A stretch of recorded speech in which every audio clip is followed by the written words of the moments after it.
Everyone, welcome you all in my YouTube channel Learn Botany. So today in this video we are going to discuss about part 11 of genetics, that is genetic mutation, जो कि काफ़ी important topic हो जाता है genetics का. So let's start. So first of all जो अगर हम नॉर्मल बात करें म्यूटेशन की, तो सबसे पहले the term mutation was given by Hugo day Vries. ये आपने नॉर्मली जो है मतलब अपनी क्लासेस में पढ़ा होगा, बहुत बेसिक से हम पढ़ते आ रहे हैं कि म्यूटेशन का जो डिस्कवरी है वो सबसे पहले ह्यूगो डे व्रीज ने किया था. सो अभी हम डेफिनेशन से स्टार्ट करेंगे. So mutation is a sudden heritable change in a characteristics of an organism. यानी कि म्यूटेशन जो है कुछ ऐसे सडनली होने वाले हेरिटेबल चेंजेस है. हेरिटेबल मतलब जो जनरेशन टू जनरेशन जो है ट्रांसफ़र होते हैं from parents to their offsprings, तो उस कंडीशन हम कहते हैं म्यूटेशन, जो कि किसी मतलब कैरेक्टरिस्टिक्स में जिसकी वजह से चेंजेस आ जाते हैं. या अगर हम एक और डेफिनेशन को समझें डिटेल में, तो mutation is a change that occurs in our DNA sequence either due to mistakes when the DNA is copied और as a result of environmental factors such as UV light और other things. So mutation क्या होता है कि जब हमारा जो genetic material है, हमें पता है ऑब्वियस कि डीएनए हमारा जेनेटिक मटेरियल है, अगर उसमें कोई ऐसा हमको हमको पता है कि बहुत सारे न्यूक्लियोटाइड की सीक्वेंस होते हैं हमारे डीएनए में, तो अगर उसमें कभी क्या हो जाए कि कोई प्रोसेस या रेप्लिकेशन हो रहा है या हमारे पास कोई भी ट्रांसलेशन की प्रोसेस हो रही है, डिफरेंट डिफरेंट प्रोसेस होती हैं जिसमें डीएनए का ब्रेकडाउन होता है, जॉइनिंग होती है, तो अगर वो जॉइनिंग के टाइम पर कोई मिस्टेक हो जाए, कोई गलत एमाइनो एसिड हमें पता है कि वो मतलब बनते हैं यहाँ पे, तो अगर वहाँ पर कोई मिस्टेक से जॉइनिंग हो जाए या डीएनए जब रेप्लिकेशन हो रहा है तो उसमें कोई एरर हो जाए, या साथ ही इन्वायरमेंटल जो फैक्टर्स हैं वो भी हमारे डीएनए पर इफेक्ट डालते हैं, जैसे यूवी लाइट है या और भी रेडिएशंस हैं, तो वो क्या कर सकती है, म्यूटेशन को कॉज कर सकती हैं. Mutation are the major source of genetic variation in a population increasing biodiversity. और जो म्यूटेशन है वो एक जेनेटिक वेरिएशन का एक मेजर सोर्स हो जाता है, जिसकी वजह से किसी पॉपुलेशन में जो है इंक्रीजिंग पॉपुलेशन की बायोडाइवर्सिटी में क्या हो सकता है, चेंजेस हो सकते हैं. यहाँ पर ये एक इम्पॉर्टेंट पॉइंट आता है कि only mutations in gametes for example egg and sperm are passed on to offsprings. मतलब जो म्यूटेशंस है, जो गैमेटिक्स जो सेल्स हैं जो गैमेट्स बनाती है लाइक एग एंड स्पर्म, वो ही क्या है, पास होते हैं from parents two of springs या जनरेशन टू जनरेशन. सोमेटिक जो म्यूटेशन है वो पास नहीं होंगे, ये तो हमें ऑब्वियस पता है कि जो जर्म सेल्स में म्यूटेशन होते हैं वही पास होते हैं. Mutations in body cells are not passed into, हाँ वही मैंने जैसे बोला कि बॉडी सेल यानी कि जो हमारी बॉडी में जो सोमेटिक सेल्स हैं उसमें जो म्यूटेशन होगा वो पास नहीं होगा, जो हमारी गैमेट्स में म्यूटेशन होता है वही पास होते हैं. अब कुछ इंपॉर्टेंट कैरेक्टर्स के बारे में डिस्कस करते हैं. म्यूटेशंस आर रैंडम, ये एक रैंडम प्रोसेस है, ज़रूरी नहीं कि ये कोई फिक्स हो, ये रैंडम है. म्यूटेशंस आर रिकरेंट होते हैं. Mutations are harmful to generation, और हमेशा ये कंडीशन होती है कि म्यूटेशन जो है हार्मफुल होता है जनरेशन के लिए. बट अगर हम बात करें, बहुत रेयर केस ऐसे होते हैं जो म्यूटेशन बेनिफिशियल है, अदरवाइज ये जो है हार्मफुल ही होते हैं. Mutations are generally recessive but dominant mutations also अगर अगर हम बात करें, जो म्यूटेशंस होते हैं वो रिसेसिव होते हैं. अब आप समझ गए होंगे कि रिसेसिव कंडीशन क्या है, क्योंकि हम ऑलरेडी जेनेटिक्स से काफ़ी डिटेल में पढ़ चुके हैं. और बट जो डोमिनेंट्स हैं वो भी जो है म्यूटेशंस भी पाए जाते हैं.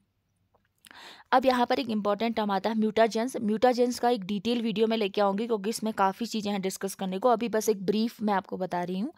म्यूटाजेंस मतलब कोई भी ऐसा agent which causing mutation is called mutagens. ये म्यूटाजेंस जो है केमिकल्स भी हो सकते हैं, रेडिएशंस हो सकती हैं, बायोलॉजिकल फैक्टर हो सकते हैं. फॉर एग्जाम्पल अगर हम एक ब्रॉड कैटेगरी में देखें तो mutagens are may be physical, chemical और बायोलॉजिकल, डिफरेंट डिफरेंट टाइप के हो सकते हैं. फिजिकल म्यूटाजेंस में आते हैं जैसे हाई एनर्जी की radiation, for example gamma rays, X rays, alpha particle.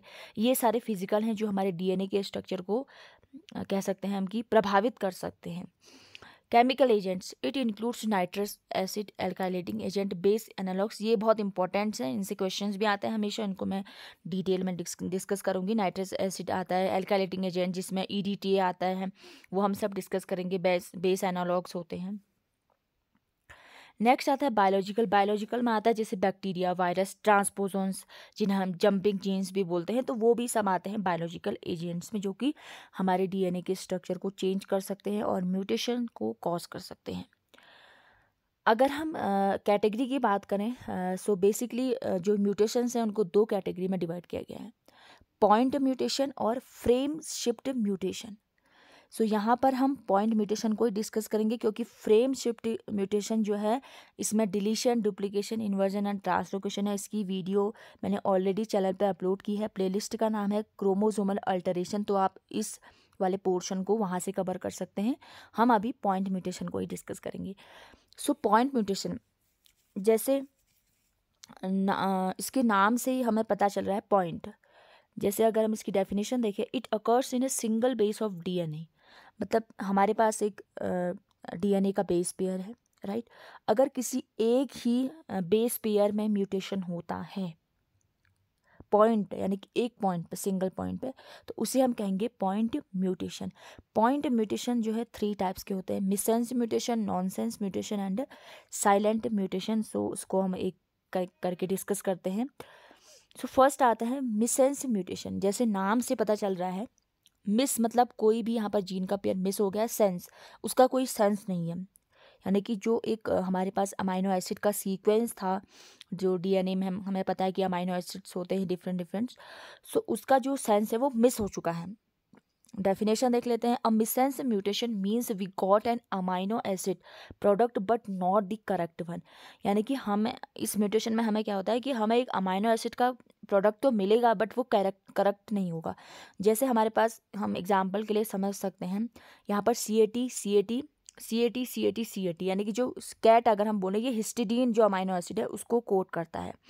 But अगर इस सीक्वेंस में हम यहाँ पर देखें, यहाँ पर एडेनिन की जगह यहाँ पर साइटोसिन बेस पेयर आ चुका है, जो कि अब कंप्लीटली चेंज हो चुका है, जो कि हिस्टिडीन को नहीं प्रोलीन के लिए कोड करता है। यानी कि इस सीक्वेंस है इसका पूरा ही सेंस जो है मिस सेंस हो चुका है। अब अगर जब अगर सेंट्रल डोग्मा होता है डीएनए से एमआरएनए से जब प्रोटीन बनेगा, वो प्रोटीन जो है प्रॉपर फंक्शन अपना नहीं कर पाएगी, क्योंकि यहाँ पर एडेनिन की जगह साइटोसिन बेस पेयर ऐड हो चुका है, जो कि फिर प्रोलीन के लिए कोड करता है, तो उसका फंक्शन फिर अलग होगा, राइट। तो ये है मिससेंस म्यूटेशन। आई होप कि आप समझ पा रहे हैं। नेक्स्ट आता है non sense mutation. Non sense का मतलब ये है कि इसका कोई सेंस ही नहीं बनता। So let's see the definition. Nonsense mutation occurs in DNA when a sequence change gives rise to a stop codon rather than a codon specifying an amino acid. इसमें क्या होगा कि एक, जैसे एग्जाम्पल पहले समझते हैं, जैसे यहाँ पर है ग्वानिन, एडेनिन और एडेनिन, जो कि ग्लूटामिन एक अमाइनो एसिड है, उसके लिए कोड कर रहा है। लेकिन अगर हम यहीं पर सेकंड में देखें, यहाँ पर ग्वानिन की जगह यूरेसिल अगर बेस पेयर आ गया, तो वो क्या है, स्टॉप कोडॉन है, वो इस प्रोसेस को आगे बढ़ने ही नहीं देगा। आरएनए का जो है ट्रांसलेशन की प्रोसेस यहाँ पर रुक जाएगी, जिस वजह से ये स्टॉप कोडॉन है, क्योंकि हमें पता है कि 3 स्टॉप कोडॉन है, UAA, UAG और UGA। अगर ये स्टॉप कोडॉन यहाँ पर आ जाता है तो इसके आगे जो है प्रोटीन की सिंथेसिस यहीं पर स्टॉप हो जाती है, यानी कि यहाँ पर कोई भी टाइप का प्रोटीन नहीं बनता है। तो इसे ही हम कहते हैं नॉन सेंस म्यूटेशन, यानी कि without any kind of sense. Next आता है साइलेंट म्यूटेशन। सो ये वेरी इजी है, बहुत इजी है ये कॉन्सेप्ट। सो डेफिनेशन देख लेते हैं। It result in a new codon. Codon का मतलब है triplet nucleotide sequence in RNA. आपने पहले भी सुना होगा, कोडन हम पढ़ते आ रहे हैं पहले से ही कि 3 न्यूक्लियोटाइड का सीक्वेंस होता है, that codes for a same amino acid. यानी कि इसमें क्या है, साइलेंट का मतलब क्या है कि इस सीक्वेंस में अगर बाय चांस कोई म्यूटेशन होता भी है, उसका इफेक्ट देखने को नहीं मिलता, यानी कि जो वो पहले अपना फंक्शन कर रहा था एज इट इज़ वो अपना फंक्शन जो है करता है। जैसे यहाँ पर हमारे पास एक सीक्वेंस है न्यूक्लियोटाइड का TAC, GGT, AGT, CAA, जो कि जिसमें से पहला वाला ये कोड करता है मेथियोनाइन के लिए, दूसरा वाला कोड करता है प्रोलीन के लिए, थर्ड कोड करता है सेरिन के लिए, फोर्थ कोड करता है वेलिन के लिए।